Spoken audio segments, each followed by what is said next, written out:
Comfy? No.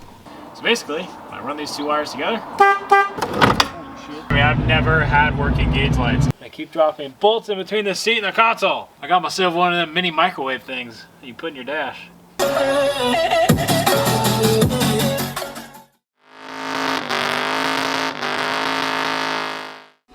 Alright guys, Fox Body Day again, I guess, unintentionally. So I walked out last night to go ahead and start this, take it somewhere, and I just turned the key. It had sat here for all of, I think, 4 or 5 days at most, and we had just aligned the car, so I just driven it. So it's only been sitting here for 4 days. Did nothing, ran and drove perfectly fine up until this point. I go to turn the key, and then it just cranks and cranks and cranks, and nothing happens. I can hear the fuel pump, but I'm not getting ignition for whatever weird reason. I'm really getting over it, because this car has been the, I don't want to say most unreliable, but it's reliable when it wants to, and then one day I can just leave it here for a couple days and then out of nowhere it just won't start. So I don't know what's going on. It's really pissing me off. I'm tired of just having my car bricked out of nowhere for no apparent reason. So I gotta go into the wiring on this car today, actually figure out what's going on. So let's get right into it. So the other thing I don't really like about black cars is leave this thing out here for 4 days.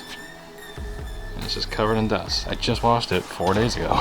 But one of the problems with this car is the wiring harness. You can see under here, this is a huge mess. All this junk. I mean, ugh, nasty. None of this has been done by me. Oh, yeah.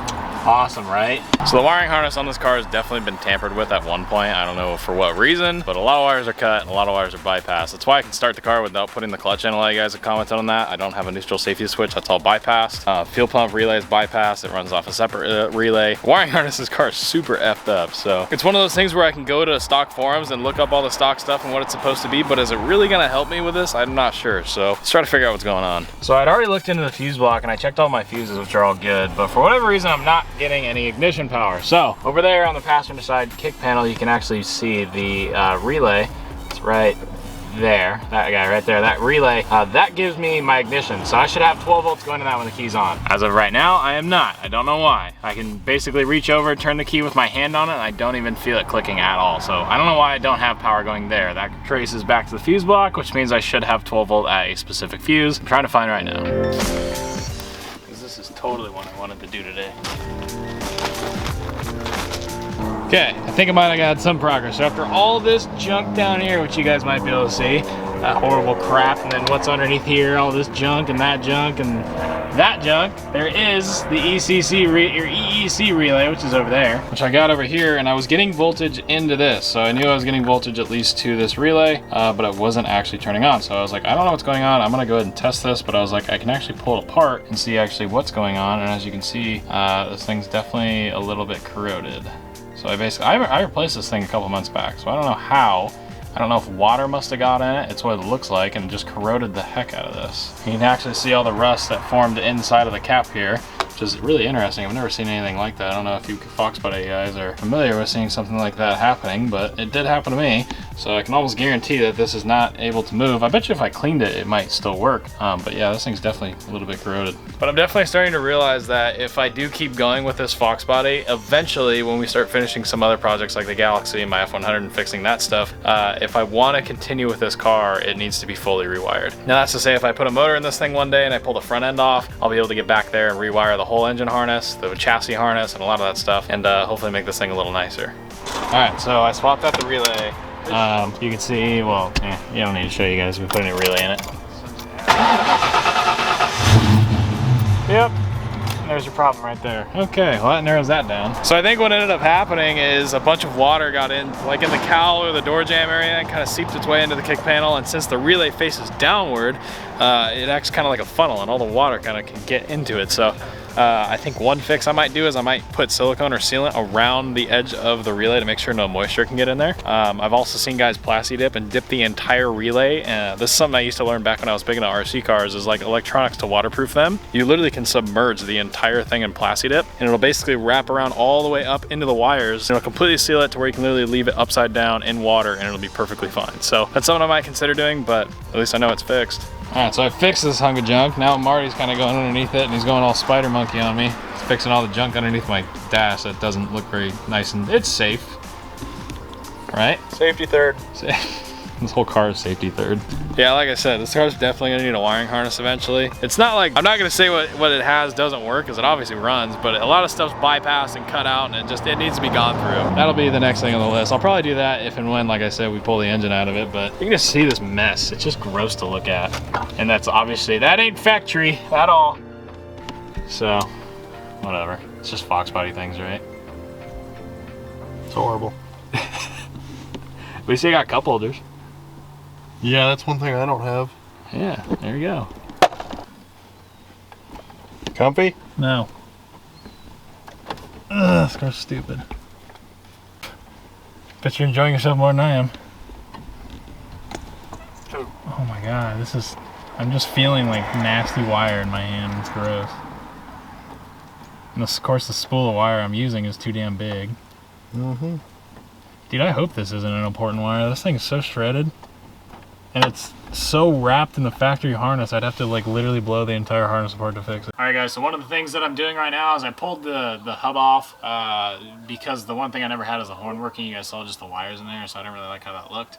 So what I did, there's two plugs here. There's one for the airbag, which is your dual wire plug, the flat one that you pull out when you pull a stock steering wheel off. And then there's a 3-wire plug. I have no idea what the third wire does. I'm almost thinking it's just a secondary wire because there's two horn buttons on the stock wheel. So I just kind of taped it up. I'm not doing anything with it. So basically you have a ground wire and a positive wire, which in my case is the purple one, and this is a 1990. So then I have my horn button, which will go on top of everything. So basically, when I run these two wires together, I have a horn when I press the button. So what I'm going to do, just because this needs to obviously go through this hub here, is there's a ground wire here. So I'm going to take the stock ground, put it up to this ground, and then it plugs in here and it'll go through my quick release. So basically when I take the wheel on and off, the horn will still work. So it's not like, because if I just wire it directly this way, I won't be able to take the steering wheel off. So it's one of those things that I need to make sure works. So that'll be one thing I go ahead and do real quick and get that thing wired up for you guys.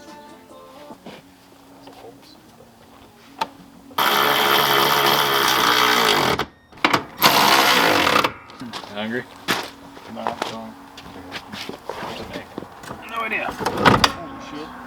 Alright guys, got all the horn, everything installed and working. Check this out. I didn't even know I could do this.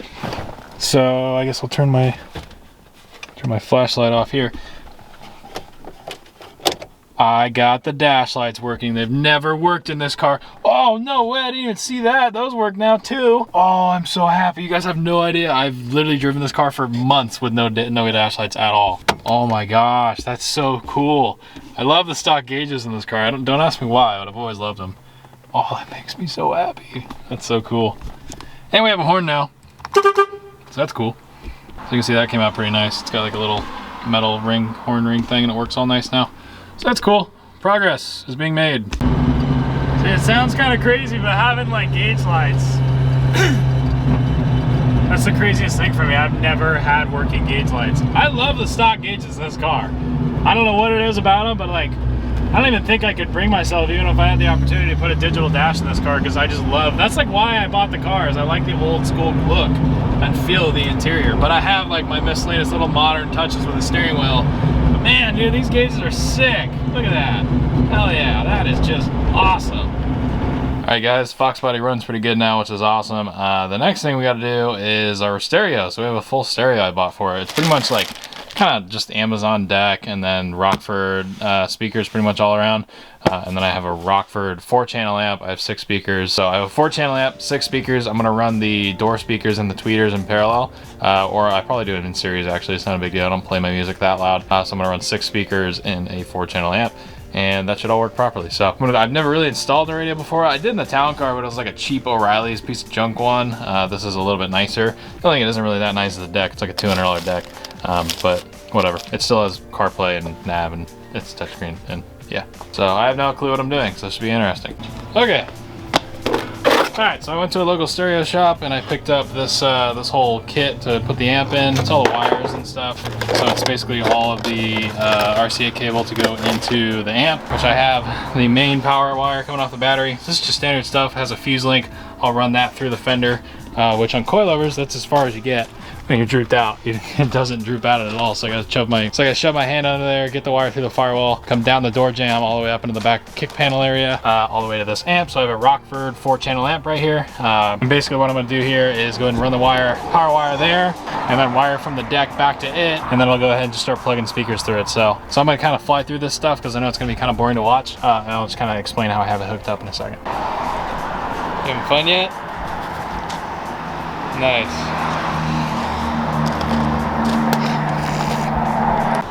Okay, so I have my ground wire. You can see I put that guy right there, nice clean ground. That's ran to the back. This is ran from the battery, like so. And then on Amazon, I went and picked up one of these, which is the adapter plug. If you're doing this kind of stuff in a Fox body, just do yourself a favor, or any 90s Ford, just buy these. They're like $6 and they do all the hard work for you. So you can see it adapts it basically from the factory plug to the generic color to color that's on the radio. So now all I have to do is just go color to color, butt splice them all together, and then go ahead and shrink wrap it, and we're done. So I'm gonna go ahead and finish that up, get this guy all in there, and we should be good to go. The one thing that I've realized is unlike fab work, I can't just like put myself in slow-mo and make myself look cool because all I'm doing is wiring. But yeah, so I got pretty much everything working. The stereo does work. That was a pain just to do that. As you can see, I have a bunch of different wires going on. Basically what happened, here, I'll pull it out for a second. I have my RCAs going to the amp, and then I had to modify the harness because the plug they give you was pinned incorrectly. So I had to repin it, rewire it, and make my own ground because the ground in this car does not work for whatever reason. So yeah, but it works now. Radios in these cars are a pain. If you have one that doesn't have destroyed wiring like mine, you can just plug the thing in and it should work, but that would make way too much sense for this car. Because the speakers are all going to the amp in the back. So this is just, should be its last time. But yeah, it's 40 degrees out. It's really cold. Fighting the urge to just go inside, but I really do need to get this done so I can continue on the Galaxy because that's more important. But yeah, I'm a little baby in the cold, so there's that. Yeah, I don't know if you guys can see the deck all right, but I think you can. It looks pretty damn cool. It's one of them, I got myself one of them mini microwave things that you put in your dash. Pretty cool. Just be able to cook a couple of hot pockets in there. It does stuff. Check this out.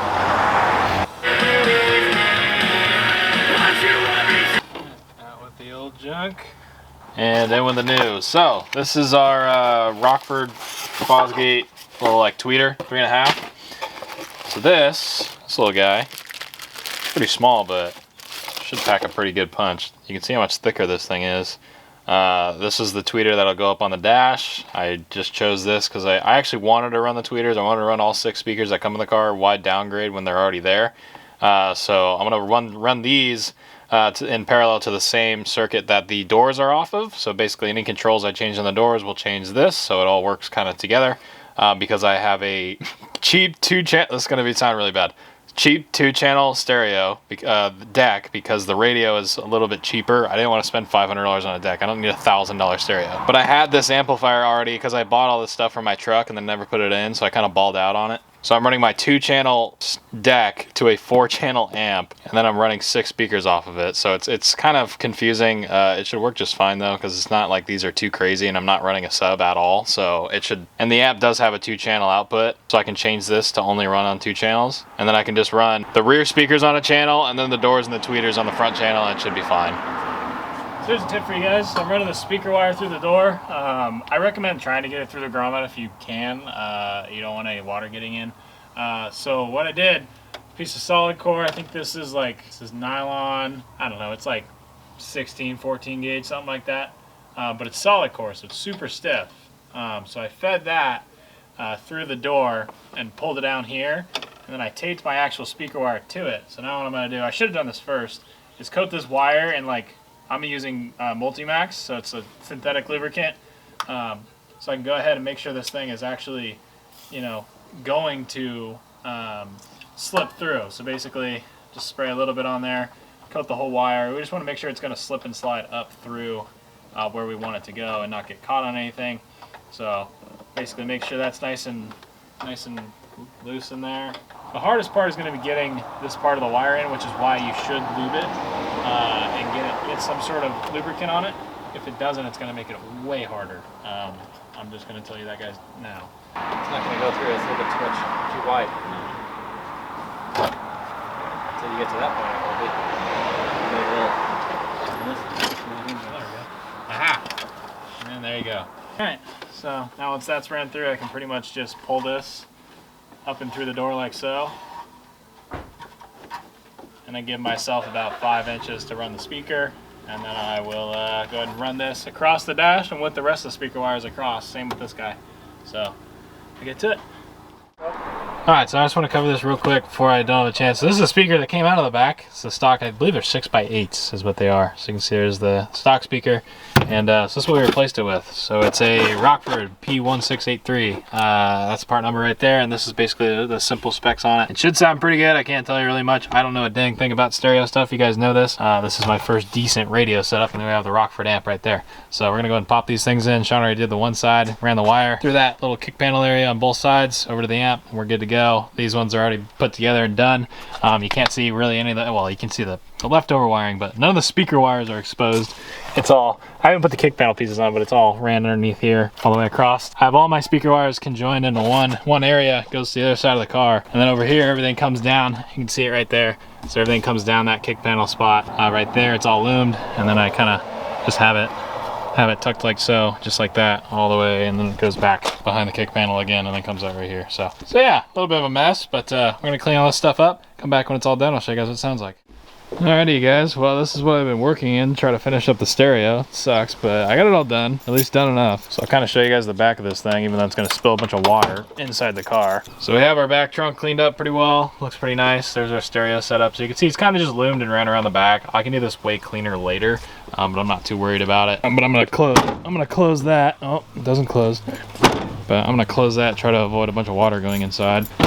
And then over here, so we have a pretty clean install. It looks all stock. You can see that is, the tweeter's still there because I have to do a full set of pillars and I have to pull it out anyway, so I didn't bother putting it back. But we do have a horn and a working horn button now, which is pretty rad. And we got ourselves a mini microwave, so that's pretty rad too. That looks really clean in there. I will have all of the parts and products and links and pretty much everything, the build list for all the stuff I use in this video down in the description, all the way down to the quick release hub and adapter and wheel. So if you guys want to pretty much do any of the stuff that I have to the interior of this thing in this video, you can. So there you go. The 6x8s are in the back. They actually fit perfectly in the stock location, which is nice. So that's cleaned up really nice. And I have, I'd say, a fairly clean interior for a Fox body. So I'm pretty happy with it. I also realized that the relay itself, which you can see the horrendous wiring over there I need to fix. I went ahead and I zip tied it to that wire because if it shakes around and actually like taps the computer while you're driving, it'll actually like cut out. Those relays do not like vibration because technically if you're vibrating it, the probe that actually connects and turns the relay on will move. So if there's any sort of vibration with that relay, it's gonna cause problems. It actually has a factory mount, but on mine it ripped off at one point, so I just zip tied it to a thick wire so it won't go anywhere. So it looks ghetto, but it works for now. I don't really care. Let's see if she'll cold start. There we go. Look at that. First try. Still kind of runs a little funky, but I mean it's cold starting. There's our stereo. I need to relocate the ground because I do have engine noise through the speakers, so I need to put either an isolator, RCA isolator in, or change the ground. Oh well. Here, I'll go ahead and I'll play just some random crappy. Oh, never mind. No, I'm not. Taco Bell's $5 cheesy gordita crunch cravings box. Oh, it sounds so good. I'm alone, I'm a broken home. I gave you all the bricks that I own. And wanna travel, then go alone. Yeah, what's the point in us if I never know?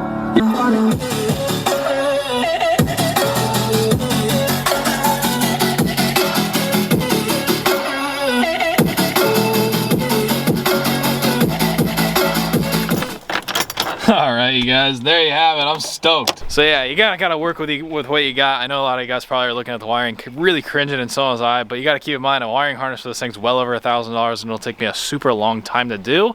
Daily driver works. I'm gonna use it for right now. We'll go back and we'll fully rewire and make it all pretty and nice one day.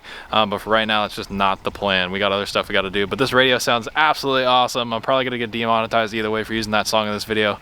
But I just wanted to show you guys the stereo is super crisp and clear. There is no sub. So I'm running just the small speakers. speakers. It's 6.5 on the door, 3.5 on the dash, and the 6x8 in the back, and that running to the Rockford amp. It's not turned up at all, as you can tell. It's super crisp, super clear, no fluttering, no weird noises. I'm super happy with the way that came out. Like I said, I'll have all the links for the whole stereo setup down in the description for you guys to check out. If you guys are curious for yourself, like the video if you did enjoy. Let me know what you think down in the comments below. I wanted to start working on the Galaxy today and doing some sanding, but it's currently raining, so I don't know how that's gonna go. But I don't know, still gotta get stuff done. So see you guys then. Bye guys. Look, I got it right. Don't you try to hit me, now you live a petty life. All those nights I laid awake, I pray for better life. Now I wake up with a baddie like I said I might.